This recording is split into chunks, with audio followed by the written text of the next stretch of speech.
नमस्कार, मॉर्निंग सुबह सवेरे के बुलेटिन में आप सभी दर्शकों का स्वागत है। मैं हूं पंकज हरिकुमार और देश दुनिया की बड़ी खबरों की चर्चा हम करते हैं। सबसे पहले हम अपने इस बुलेटिन की शुरुआत करेंगे। आपको मैं बताऊं, मैं आपको लेकर के चलूंगा कि क्या भारत और चीन सीमा को लेकर के फिर से कुछ जो है गतिरोध पैदा हो गया है? क्या फिर से जो है कुछ सीमा पर चीन जो है वो अरंगा लड़ा रहा है? और क्या जो है भारत चीन के बीच फिर से जो है वो जो एक बातचीत का रास्ता, डायलॉग का रास्ता निकल पड़ा था, कहाँ बात अटक गई है भारत चीन के बीच में? हम सबसे पहले चर्चा उसकी बात करेंगे। दूसरी बात हम करेंगे, बिहार लेकर के चलेंगे और बिहार में देखेंगे कि अभी महीने भर भी उस पुल का नहीं हुआ था और करोड़ों की लागत से बना हुआ पुल पानी में बह गया है। हम खोलेंगे नीतीश कुमार की पोल खोलेंगे सुशासन बाबू की, और विपक्ष उस पर कैसे हमलावर है उसकी बात करेंगे। फिर बात करेंगे कोविड को लेकर के, कुछ अच्छी खबर आ रही है कोविड 19 को लेकर के, जो रिसर्च हो रहे हैं, वैक्सीन है, उसको लेकर के जो है वो कुछ अच्छी खबर आ रही है। हम कुछ अच्छी खबर आपको बताएंगे कोविड 19 को लेकर के, कोरोना वायरस को लेकर के, और कुछ आंकड़े बताएंगे कि कैसे सतर्क रहने की जरूरत है। इसके बाद बताएंगे कि कैसे भारत का जो डिजिटल स्ट्राइक हुआ था, जो एप्स को लेकर के, चाइनीज एप्स के खिलाफ भारत सरकार ने जो कदम उठाए थे, आखिरकार उसका असर ये हुआ है कि अलीबाबा कंपनी को जो है आखिर अपने बोरिया बिस्तर समेटने पड़े हैं भारत से, और उनको भारत छोड़ के जाना पड़ रहा है। इसके बाद हम लोग बात करेंगे कैसे जो भारतीय जो एयरलाइंस है, एयर इंडिया, उसमें कैसे जो है आपको बताऊं कि कुछ लोगों की छटनी की जा सकती है, और आपको बताएंगे कि फीफा वर्ल्ड कप को लेकर के क्या कुछ खबर है खेल प्रेमियों के लिए। इन तमाम सब आप खबरों को जो है हम समेटने की कोशिश करते हैं बुलेटिन में, लेकिन सबसे पहले शुरुआत करते हैं आज की जो है भारत चीन विवाद, जो अभी थोड़े से जो है गतिरोध फिर से पैदा हो गया है। क्या है चीन की मंशा, हम उस पर बात कर लेते हैं। तो आपको मैं बताऊं कि जो खबर आ रही है उसके हिसाब से लद्दाख के फिंगर एरिया से पूरी तरीके से चीन हटने को तैयार नहीं है। भारत ने यह कहा था कि 2000 जो 2020 की स्थिति थी, जो थी 15 मई से जो पहले की स्थिति थी, वो स्थिति आपको बहाल करनी पड़ेगी। उससे नीचे कुछ भी समझौता नहीं किया जाएगा, ये भारत सरकार ने साफ साफ बोल दिया था। और यही वजह थी कि प्रधानमंत्री की यात्रा के बाद, और जो एनएसए प्रमुख है अजीत डोभाल की यात्रा, और जो हमारे रक्षा मंत्री हैं उनकी यात्रा जो है लद्दाख लेह के इलाकों में हुई थी, और वहां पे तमाम जो है वो जो सेना प्रमुख का दौरा हुआ था, उसके बाद चीन पे जो दबाव बने थे उसके बाद वो पीछे हटने शुरू हो गए थे। लेकिन अब जो खबर आ रही है उसके मुताबिक कि जो आपको मैं बताऊं कि जो खबर आ रही है उसमें यह है कि चीन फिंगर 4 से पीछे हटा है, लेकिन वो फिंगर एरिया में बना रहना चाहता है, खासतौर पे फिंगर 8 एरिया। जबकि भारत पहले फिंगर 8 एरिया तक जो है वो पेट्रोलिंग किया करता था। जो जानकारी आ रही है उसके मुताबिक भारत और चीन के बीच 15 घंटे तक, माने बुधवार को 15 घंटे तक डिसरेंजमेंट को लेकर बातचीत हुई थी। 21 या 22 जुलाई को भारत और चीन पीछे हटने की प्रक्रिया को वेरीफाई करेंगे। आर्मी चीफ, और जो मैं आपको बताऊं कि जनरल मनोज मुकुंद नरवणे ने अपने कमांडो के साथ कल बातचीत के मसौदे पर चर्चा की है। लेकिन यहां पर मैं बताऊं कि थोड़ी सी बातचीत जो है वो अभी एक गतिरोध पैदा हो गया है। तो आखिर क्या है चीन की मंशा, वो जल्द ही जो है वो सामने आ जाएगा, और चीन की अगर कोई गलत मंशा है तो उसे भारत सरकार करारा जवाब देगी, और भारतीय सेना जो है वो करारा जवाब देगी। इसमें आप बताऊं कि थोड़ी सी आगे बढ़ते हैं इस खबर से, और आपको मैं बताऊं कि अब जो है सेना को भारत सरकार ने एक बड़ी आजादी दी है, और उन्होंने कई सारे अधिकार देने शुरू किए हैं। उसमें मैं बताऊं कि रक्षा मंत्री ने पूर्वी लद्दाख में चीन के साथ गतिरोध के मद्देनजर सेना के तीनों अंगों को 300 करोड़ रुपए तक की पूंजीगत खरीद का विशेष अधिकार प्रदान किया है, जिससे कि उभरती आपात अभियानगत आवश्यकताओं को पूरा किया जा सके। अधिकारियों ने बताया कि खरीद से संबंधी चीजों की संख्या को लेकर कोई सीमा नहीं है, और आपात सहायता श्रेणी के तहत प्रत्येक खरीद 300 करोड़ रुपए से अधिक मूल्य की नहीं होनी चाहिए। और यह निर्णय जो है रक्षा मंत्री की अध्यक्षता वाली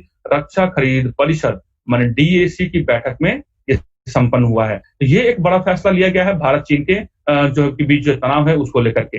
अब मैं बताता हूँ, थोड़ा लेके चलते हैं बिहार, और आपको मैं बताऊं कि बिहार में जो सुशासन बाबू हैं, सुशासन बाबू के नेतृत्व में जो सरकार चल रही है, वहां एक पुल का निर्माण किया था, और 264 करोड़ का पुल था, और जो नीतीश कुमार ने जो है वो उनका जो है उद्घाटन किया था। और मैं बताऊं कि ये एक छोटी सी बारिश और छोटे से पहाड़ में जो है वो 264 करोड़ की लागत से बड़ा जो पुल है वो ध्वस्त हो गया है, और इस बड़े इलाकों का जो है वो संपर्क टूट गया है। मैं आपको बताऊं कि जो जानकारी आ रही है उसके मुताबिक बिहार के गोपालगंज में 264 करोड़ की लागत से बना 70 घाट महासेतु बुधवार को पानी के दबाव में ध्वस्त हो गया है। वही इस महासेतु के ध्वस्त होने से चंपारण, तिरहुत और सारण के कई जिलों का संपर्क टूट गया है, और बाधित हो गया है। आपको मैं बताऊं कि 16 जून को सीएम नीतीश कुमार ने पटना से वीडियो कॉन्फ्रेंसिंग के माध्यम से इस पुल का उद्घाटन किया था और भोपाल को चंपारण से और इसके साथ तिरहुत के कई जिलों से इस महा सेतु को जोड़ने का यह महत्वाकांक्षी पुल था।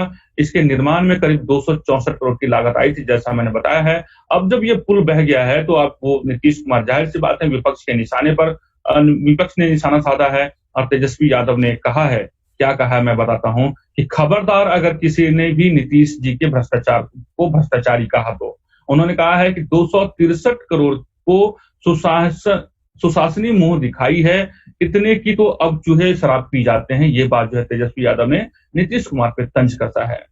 तो अब बात करते हैं, आगे चलते हैं और आपको मैं बताऊं, अब बात करते हैं राजस्थान की राजनीति की बात कर लेते हैं। और राजस्थान की राजनीति में पानी अभी जो है वो थोड़ा-सा आपको मैं बताऊं कि हलचल कम होता दिख रहा है, लेकिन अंदर-अंदर जो है एक ऐसा लग रहा है कि कुछ जो है तूफान सा उमड़ने वाला है और दोनों तरफ जो है की शांति जो है वो किसी बड़े जो है वो राजनीतिक हलचल के संकेत दे रहे हैं, ऐसा जो है वो कयास लगाए जा रहे हैं। इधर ये ऐसा लग रहा है कि जो अशोक गहलोत हैं, मुख्यमंत्री हैं राजस्थान के, वो ऐसा लग रहा है कि अभी तत्काल जो है भारी पड़ते दिख रहे हैं आपको मैं बताऊं सचिन पायलट पे। लेकिन सचिन पायलट ने भी जो है ऐसा नहीं कि बिल्कुल वो दंडवत हो गए हैं या फिर उन्होंने जो बिल्कुल अपनी हार मान ली है, ऐसा भी नहीं है। लेकिन कांग्रेस की तरफ से ये एक खबर आ रही है कि कांग्रेस नहीं चाहती है कि जो सचिन पायलट जो है वो पार्टी छोड़ करके जाएं, ये बात कही जा रही है। हाँ, लेकिन ये है कि उन्हें कुछ अगर जो एक बड़े पोजीशन होल्ड करने के लिए उन्हें अब लंबा इंतजार करना पड़ेगा, ऐसी खबर आ रही है। दूसरी खबर ये भी आ रही है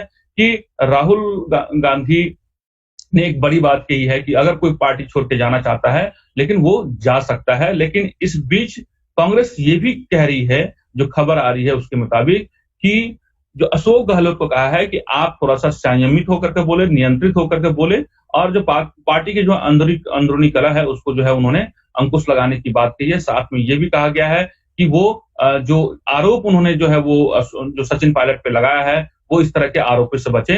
तो ये राजस्थान की कहानी है और देखते हैं कि बीजेपी अभी वेट एंड वॉच की स्थिति में है। बीजेपी पूरे राजनीतिक घटनाक्रम को अभी देख रही है। अब बात कर लेते हैं कोविड-19 की बात कर लेते हैं, कोरोना को लेकर के बात कर लेते हैं और मैं आपको बताऊं कोरोना को लेकर के जो कल तक के जो आंकड़े हैं उसके हिसाब से हम जो है वो 9,36,181 तक पहुंच चुके हैं। मरने वालों की संख्या 582 थी। अब जो है वो नया जो आंकड़ा आएगा उसके हिसाब से हम करीब 9.5 लाख को पार कर चुके होंगे। अब जो है हम लोग 10 लाख की तरफ बढ़ते जा रहे हैं। सबसे नंबर 1 पोजीशन पे महाराष्ट्र बना हुआ है, जो कल जो है वहां करीब 6,500 से ज्यादा मामले दर्ज किए गए थे।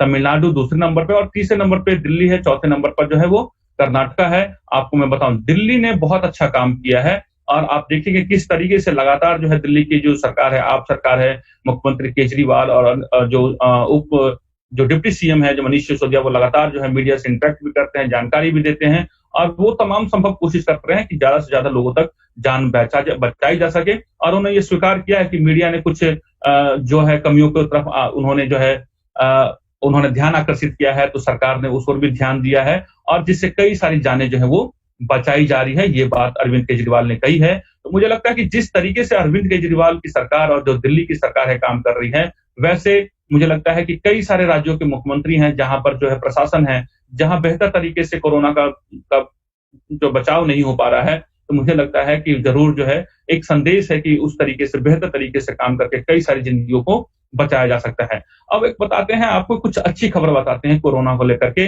और आपको मैं बताऊं कि देश में कोविड-19 वैक्सीन के दूसरा जो वैक्सीन है उसका ह्यूमन ट्रायल शुरू हो गया है। आपको मैं बताऊं कि जो भारत फार्मास्यूटिकल कंपनी जाइडस कैडिला को ने घोषणा की है कि उनकी बनाई डीएनए वैक्सीन जाइकोव डी का ह्यूमन ट्रायल प्रारंभ कर दिया गया है और ट्रायल के तहत पहले मरीज को वैक्सीन की खुराक दी गई है और डीजीसीआई की ओर से पिछले माह के इसके लिए मंजूरी मिल गई थी। ये बात उन्होंने आपको बताओ जाइडस कैडिला ने ये इस बात की अनाउंसमेंट की है। इससे पहले मैं बताऊं आपको कि भारत में जो एक और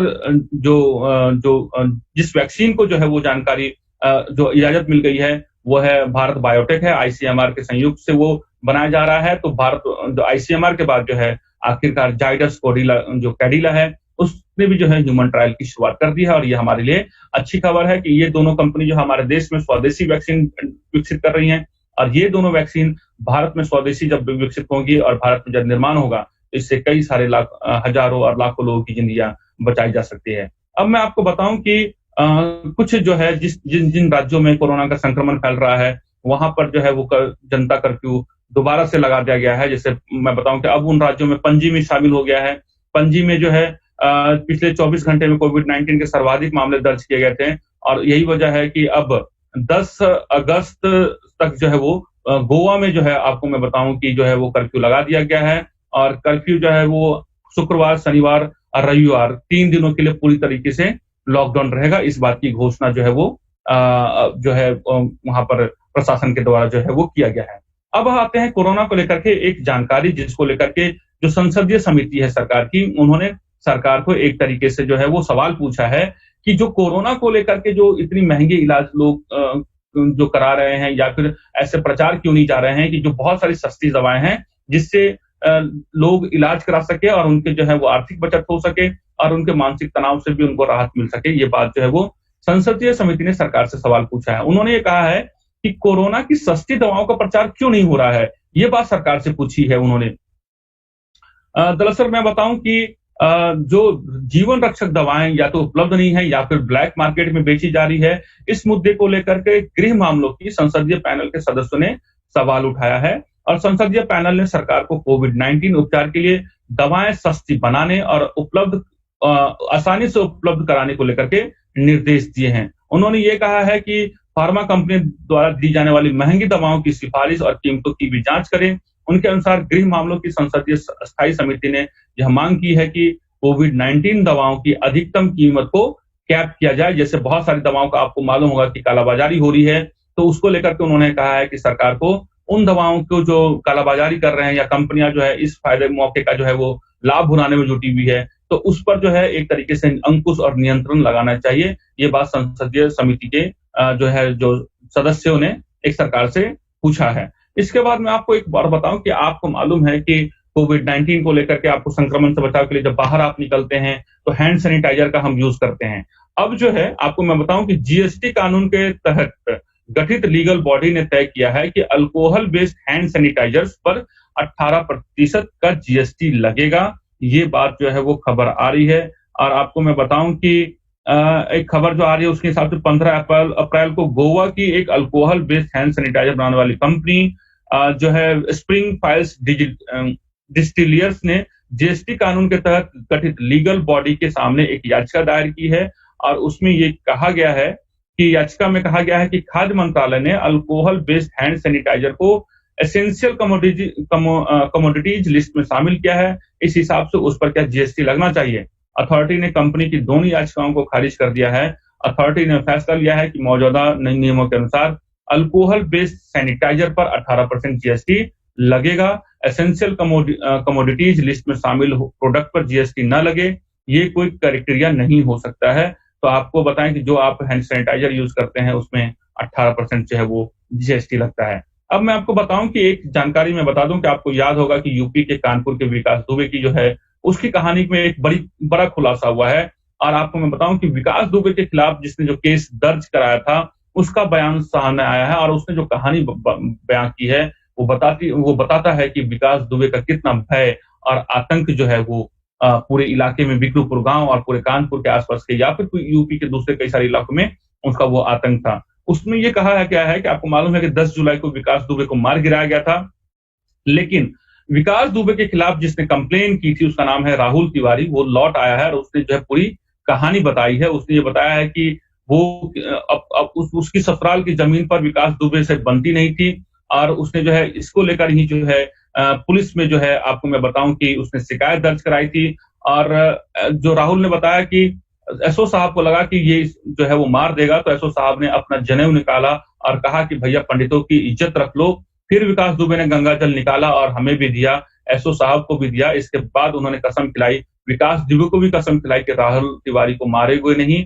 उसने कहा कि नहीं मारेंगे। राहुल तिवारी वो शख्स है जिसने जो है विकास दुबे के खिलाफ जो है वो पुलिस में कंप्लेन दर्ज कराने की जो है उन्होंने हिम्मत की थी। उसके बाद मैं बताऊं कि इसमें ये हुआ कि जो पूरी घटनाक्रम में ये बताया जा रहा है कि राहुल तिवारी इस पूरे घटनाक्रम के बाद जो पुलिस का जो है 8 पुलिसकर्मी शहीद हो गए थे, उसके बाद जो है राहुल तिवारी जो जिसने कंप्लेंट की थी वो लापता बताया जा रहा था, 12 दिन से लापता था। लेकिन आखिरकार जो है वो लौट आया है और उसने पूरी वो कहानी बताई है कि किस तरीके से जो है वो ये पूरा घटनाक्रम रहा है। और आपको मैं बताऊँ, जब जिस राहुल तिवारी ने विकास दुबे के खिलाफ जो मामला दर्ज कराया था, उसने चौबेपुर थाना में 30 जून को रिपोर्ट दर्ज कराई थी और जिस पर पुलिस दबिश देने गई थी और उस मुठभेड़ में जो है वो 8 कर्मी शहीद हो गए थे। इस पूरी खबर की और तफसील से हम अलग से जानकारी बताएँगे। आप हमारे द इंडिया प्लस न्यूज़ और बिहार प्लस न्यूज़ पे आप इस चीज़ की जानकारी को सुन सकते हैं। इसके बाद मैं एक छोटी-सी और जानकारी बता दूँ कि जो हल्की-सी जो है वैसे लोगों के लिए जो आपको मैं बताऊँ कि एयर इंडिया में काम करते हैं, उसके लिए थोड़ी-सी जो है कुछ लोगों की नौकरियाँ संकट में हैं और एक उनके लिए अच्छी खबर नहीं है। सरकारी विमानन कंपनियाँ एयर इंडिया ने अपने कर्मचारियों को 5 साल तक जबरन छुट्टी फेस पर भेजने का जो है वो उन्होंने घोषणा की है। इस दौरान कर्मचारियों को बिना किसी तरह का कोई वेतन नहीं मिलेगा। इस अवधि पर 6 माह से लेकर के 60 महीने तक की होगी। कंपनी ने कहा है कि यह दक्षता, स्वास्थ्य और ज़रूरत जैसे मानकों पर ऐसा किया जाएगा। तो एयर इंडिया के कर्मचारियों के लिए ये अच्छी खबर नहीं है और कोविड-19 को लेकर के जो परिस्थितियाँ उत्पन्न हुई है, उसको लेकर के ये जो है एक तरीके से फैसला लिया गया है। आपको मैं बताऊँ कि अलीबाबा जो है, एक और खबर है कि अलीबाबा ने भारत से यूसी ब्राउज़र का जो उनका कारोबार था, करोड़ों अरबों रुपया का, उसको समेट लिया है। और मैं बताऊँ कि अलीबाबा जो है वो जो है चीन की सबसे बड़ी ई-कॉमर्स कंपनियाँ हैं और आपको मालूम है कि भारत सरकार ने आंतरिक सुरक्षा का हवाला देते हुए 59 चीनी कंपनियों को बैन कर दिया था, जिसमें यूसी ब्राउज़र भी शामिल था। अब जो है अलीबाबा ने जो है इन तमाम फैसले को लेकर के जो है अब उन्होंने कारोबार समेटने का फैसला लिया है। गुड़गाँव और मुंबई में जो उनका ऑफिस थे, उनको बंद करने का फैसला दे दिया गया है और कर्मचारियों को ये एक तरीके से उनको सूचना भी दे दी गई है। तो लगातार जो है कोविड-19 और सरकार के जो कुछ फैसले हैं, उसको लेकर के जो है कई सारे लोगों की इससे नौकरी भी अब चली जाएँगी। और आज के बुलेटिन की जो अंतिम खबर है वो फीफा वर्ल्ड कप से जुड़ी हुई खबर है। आपको मैं बताऊँ कि फ्रांस ने 15 जुलाई 2018 को लुझिंकी स्टेडियम में फीफा वर्ल्ड कप उठाया था। अब वो मंजर आज भी हमारे आँखों के सामने ताज़ा है। लेकिन फीफा वर्ल्ड कप 2022 के मैचों के कार्यक्रम जो है वो जारी कर दिया गया है और आपको मैं बताऊँ कि फीफा वर्ल्ड कप का जो पहला मैच है, वो 21 नवंबर 2022 को खेला जाएगा और भारत के समयानुसार 3:30 पर अल बायत स्टेडियम में होगी। तो फीफा वर्ल्ड कप के लिए जो है वो तारीख और समय की घोषणा कर दी गई है। आपको मैं बताऊँ कि 21 नवंबर 2022 को जो है वो फीफा वर्ल्ड कप खेला जाएगा और वो कतर इसका जो मेजबान देश है, वहाँ पहला मैच खेला जाएगा और 3:30 बजे जो है भारतीय जो समय सीमा है, उसके अनुसार आप उस मैच का जो है वो आनंद ले सकते हैं, लुत्फ़ उठा सकते हैं। पूरी जानकारी जो है आप हमारे द इंडिया प्लस न्यूज़ और द बिहार प्लस न्यूज़ के पर जाकर के आप उसको पूरा डिटेल आप पढ़ सकते हैं। तो इस मॉर्निंग बुलेटिन में बस इतना ही। शाम के संध्या बुलेटिन में 5 बजे हम फिर हाजिर होंगे और देश दुनिया की तमाम बड़ी खबरें करने के लिए आप द इंडिया प्लस न्यूज़ और द बिहार प्लस न्यूज़ के वेबसाइट और यूट्यूब चैनल को आप सब्सक्राइब कर सकते हैं। वहाँ तमाम तरह की खबरें जो है वो अपडेट होती रहती हैं। आप वहाँ जाकर के उन तमाम खबरों से रूबरू हो सकते हैं। मुझे पंकज हरि कुमार को इजाजत दीजिए। आप सेफ रहिए, सुरक्षित रहिए, अपना बहुत ख्याल रखिए। नमस्कार।